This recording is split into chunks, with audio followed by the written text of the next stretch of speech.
Est-ce que tu savais qu'en République du Bénin, le port de masque était obligatoire et si tu ne l'as pas, tu vas payer une amende de 6 000 francs pour quelque chose à la base qui coûte 200 francs, au maximum 2000.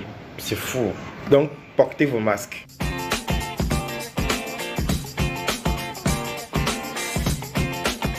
Bonjour, j'espère que vous allez bien.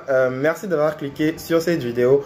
Aujourd'hui, on va parler de comment bien choisir son masque en tissu. Plusieurs particuliers proposent des masques en tissu, mais qui ne sont pas toujours conformes aux réglementations en vigueur ou qui ne protègent pas réellement. J'ai acheté quelques masques en tissu dans le commerce pour pouvoir t'expliquer les différences entre ces masques-là, t'expliquer également sur quels critères est-ce que tu dois te baser pour pouvoir choisir celui que tu vas acheter.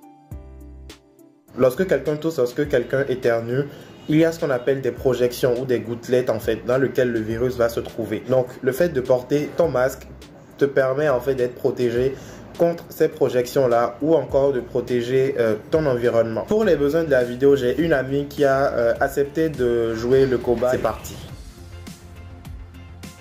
Avant de porter ton masque, lave tes mains à l'eau et au savon ou à défaut, utilise du gel hydroalcoolique. Observe bien ce premier type de masque. Tu verras qu'il ne s'agit que d'une simple couche de coton, même s'il ressemble avec ses plis à un masque chirurgical. Les coutures ne sont pas très top, mais ça c'est juste un détail. Premier bémol, tu vois bien que le masque est difficile à porter. Les élastiques ne doivent pas être trop lâches ni trop tirés sur tes oreilles. Le masque doit être confortable.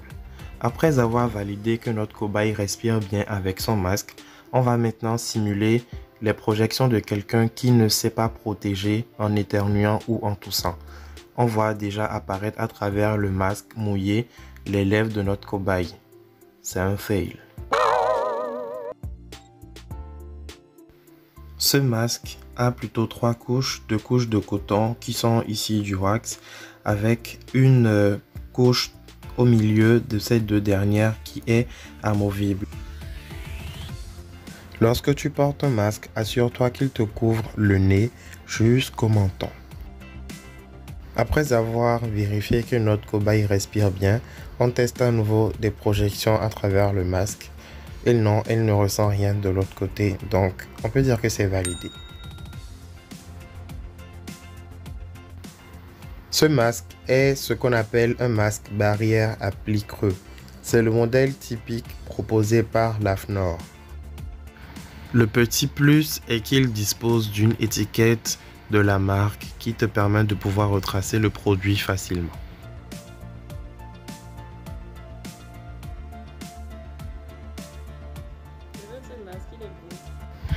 Le masque est en place, on demande à notre cobaye si elle respire bien, c'est parfait. Et donc, on va passer à notre additionnel test.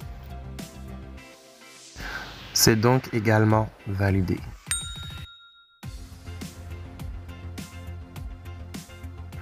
Nous allons maintenant porter le masque dans l'autre sens. Comme ça, nous sommes sûrs que même lorsque l'utilisateur éternue, les projections ne vont pas souiller l'autre côté. Également validé. Alors, vous l'aurez compris, pour choisir un masque en tissu qui soit adapté, privilégiez les masques en tissu qui ont au moins 3 couches, c'est-à-dire une couche de coton à l'extérieur, une couche de coton qui ira contre votre peau nue et un filtre à l'intérieur qui peut être dans plusieurs matériaux. Faire un petit shout-out à la marque Akoway, c'est une marque béninoise qui fait ces masques en tissu qui sont conformes aux réglementations de l'AFNOR. En achetant ces masques-là, vous permettez à des enfants qui n'ont tout simplement pas accès à des masques barrières de pouvoir avoir des masques qui soient réutilisables, qui soient écolos. Merci encore de m'avoir suivi jusqu'ici. Si tu as aimé la vidéo, n'oublie pas de liker, de commenter, de partager pour me soutenir et m'encourager à te faire encore plus de vidéos. En attendant la prochaine fois, porte-toi bien.